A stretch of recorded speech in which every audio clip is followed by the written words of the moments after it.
नमस्कार, मैं श्रवण विश्वकर्मा आज के इस वीडियो में आप सभी का स्वागत करता हूं।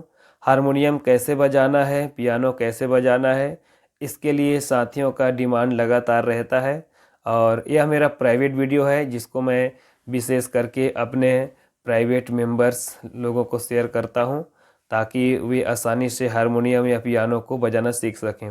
इसके लिए हमारे पास लगभग 30 वीडियो का बंडल आता है जिसमें हम एक महीने में लगभग 10 वीडियो शेयर करते हैं, तो लगभग आपको 3 महीने का इस पे टाइम लग जाएगा। कुछ लोग कहते हैं कि हमको 10 दिन में, 20 दिन में, 15 दिन में, 21 दिन में इस प्रकार हारमोनियम या पियानो बजाना सीखना है। तो ऐसे साथियों के लिए मैं क्षमा चाहूँगा क्योंकि इतने इंस्टेंट समय में, कम समय में हारमोनियम या पियानो को सिखाना पॉसिबल नहीं है।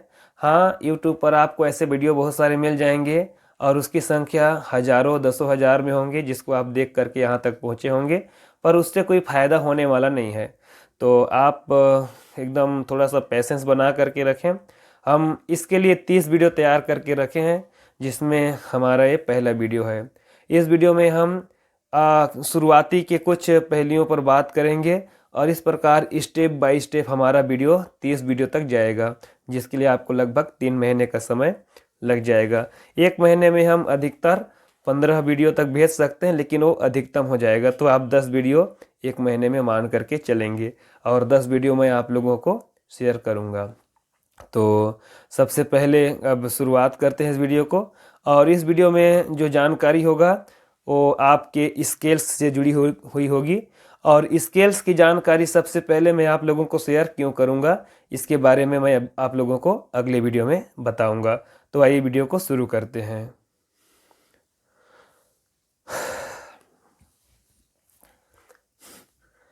साथियों देखिए, आप लोग अगर पियानो को गौर से देखेंगे तो इस पे आपको बहुत सारे स्केल्स देखने को मिल जाएंगे जिसको हम रीड बोलते हैं, जिसमें काले रंग के रीड भी होते हैं और सफ़ेद रंग के भी रीड होते हैं। ठीक है, इसमें अगर आप ध्यान देंगे तो देखेंगे 2 3 2 3 का पैटर्न काले रंग के रीड का होता है, जिसमें यहाँ पर देखें तो 1 2 3 4 5, 1 2 3 4 5, हर 5 काले स्केल का एक पैटर्न यहाँ पर आप लोगों को देखने को मिलता है।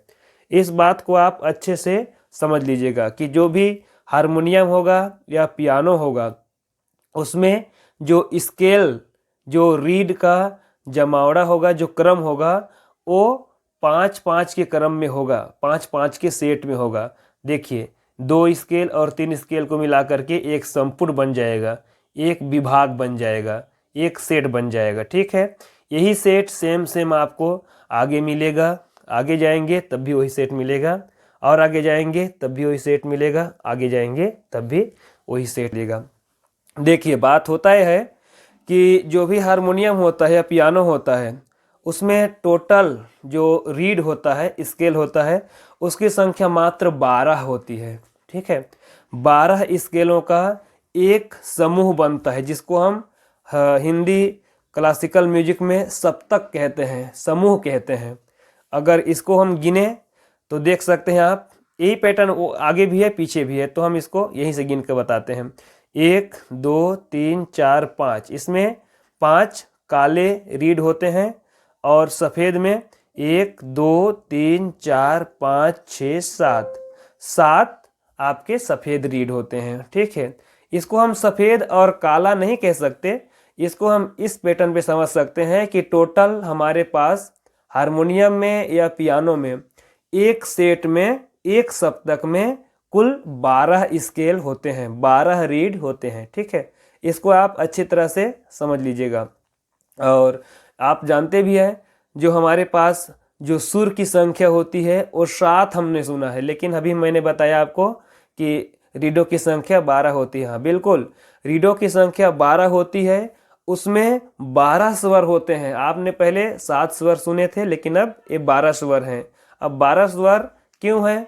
क्योंकि आपने जो सा रे ग म प ध नी, ये जो 7 स्वरों की सरगम पैटर्न देखी है वो तो आपकी शुद्ध स्वरों की हो गई, लेकिन उसके ऊपर भी 5 स्वर और होते हैं जिनको हम कोमल स्वर कहते हैं। तो टोटल शुद्ध स्वरों को और कोमल स्वरों को मिला करके 12 स्वर होते हैं, और इसीलिए हमारे पैटर्न जो होते हैं वो 12 के क्रम में बनाए जाते हैं, चाहे वो हारमोनियम हो या पियानो। अब कुछ भाइयों का प्रश्न होता है कि सर हारमोनियम में तो थोड़े से रीड होते हैं लेकिन पियानो में बहुत सारे रीड होते हैं, तो हम कैसे बजाएं? इसलिए हम वीडियो को यहाँ से प्रारंभ किए हैं। तो पहली बात तो आपको क्लियर हो गई कि हारमोनियम में या फिर पियानो में जो रीडों का सीक्वेंस होता है, पैटर्न होता है, वो 12-12 के समूह में होता है, और प्रत्येक समूह को हम सप्तक के नाम से जानते हैं। ठीक है, समूह के नाम से जानते हैं। तो पहली बात आपको यहाँ पर क्लियर हो चुकी है। एक समूह में 12 रीड होगा, जिसमें 5 स्वर जो होंगे वो आपके एक विकृत और 4 कोमल स्वर मिला करके 5 होंगे, और 7 स्वर जो होंगे वो शुद्ध स्वर होंगे। एक बार और समझ लीजिएगा, हमारे पास पियानो में या हारमोनियम में एक समूह में कुल 12 स्वर होते हैं, और उन 12 स्वरों में 7 स्वर बिल्कुल शुद्ध होते हैं, 4 कोमल स्वर होते हैं, और एक जो होता है वो तीव्र स्वर होता है। ठीक है, इतना माइंड में आप सेट कर लीजिए। साथियों, अगले क्रम में मैं आप लोगों को बताऊंगा कि ये जो सप्तक होती है इतने अधिक मात्रा में क्यों दी होती है। हारमोनियम में कम सप्तक रहते हैं, जबकि पियानो में आपको बहुत सारे सप्तक मिलते हैं, पर हारमोनियम में भी वही गाने बज जाते हैं और पियानो में भी सेम गाने बज जाते हैं। तो इसका कारण क्या है? तो देखिए, हमने जैसे अभी सप्तक की बात की, तो सप्तक में आप लोगों को बता दें 3 सप्तक ही हमारे पास होते हैं कुल मिला करके। ठीक है, पियानो में जो ये मध्य वाला भाग है जिस पर हम गाना वाना प्ले करते हैं, ठीक है, इसको आप मध्य सप्तक बोलते हैं। ठीक है, यहाँ पर से देखें तो 12 रीडों का जो क्रम होता है इसको मध्य सप्तक बोलेंगे। ठीक है, उसके पीछे एक सप्तक और हम ले लेते हैं पीछे, तो इसको मंद्र सप्तक यानी धीमा सप्तक, मोटा सप्तक बोल सकते हैं। ये मध्य सप्तक है, इस पे आप गाना वाना गाते हैं। और आगे जो जाते हैं इसको हम लोग तार सप्तक बोलते हैं या फिर पतला स्वर समूह बोलते हैं। एक बार और ध्यान से सुनेगा, ये जो बीच वाली विभाग जो होती है उसको मध्य सप्तक बोलते हैं। ठीक है, मध्यम स्वर समूह। पीछे की जो शब्द होते हैं, जो स्वर होते हैं, जो रीड पंक्ति होती है, उसको आप मंद्र सप्तक बोलते हैं या फिर मोटा स्वर समूह बोलते हैं, और लास्ट वाला को पतला स्वर समूह।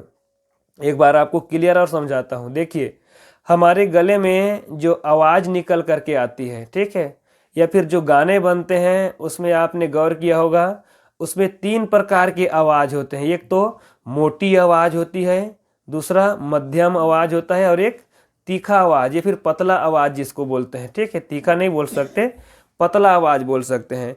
तो इस प्रकार 3 प्रकार की सुरों से मिल करके हमारा जो गीत होता है वो तैयार होता है, और इसीलिए 3 पैटर्न हमारे यहाँ दिया रहता है। ठीक है, अब इस पैटर्न में हम देखें तो मोटा पैटर्न को सबसे पहले दिया गया है। अगर हम बाएं से दाएं की ओर चलेंगे, ध्यान दीजिएगा, ये हमारा बाएं हाथ है, दायां हाथ, तो बायां तरफ से अगर हम आगे दायां हाथ की ओर चलें तो आवाज़ क्या होगा, मोटा से पतला होता जाता है। आप पियानो को ही देख सकते हैं,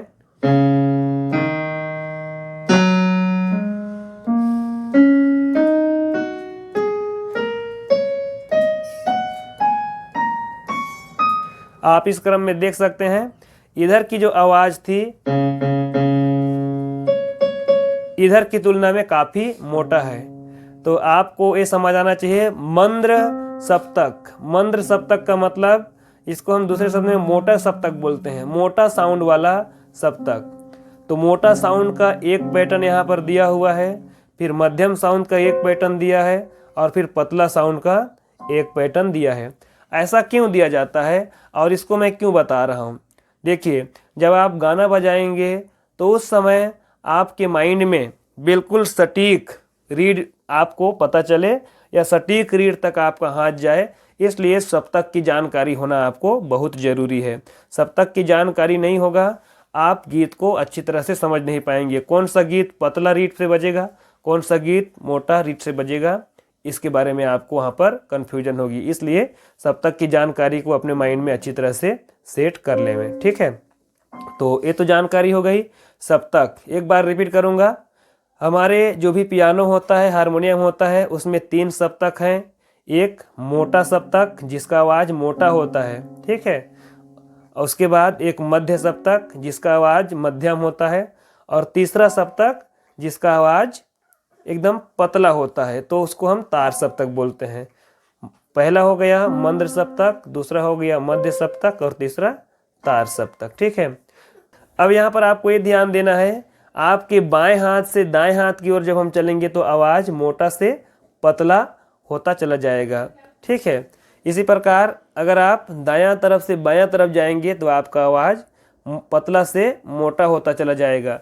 अब इसका कनेक्शन गायकी से कैसे है या फिर गाना ढूंढने में ये हमको कैसे मदद करता है, ये आप लोगों को मैं अगले वीडियो में शेयर करूंगा। ये छोटा सा वीडियो मैं इसलिए बना रहा हूँ ताकि आपको भेजने में आसानी हो और आपको समझने में आसानी हो। अगर आपके पास ज़्यादा टाइम हो तो आप एक वीडियो ना देख करके 2 वीडियो देख लें, तो उससे क्या होगा, आपका टाइम जो होगा, जैसे आप एक्स्ट्रा टाइम ले रहे हैं तो उस पर आपको मदद मिल जाएगी डबल वीडियो देख करके अधिक सीखने की।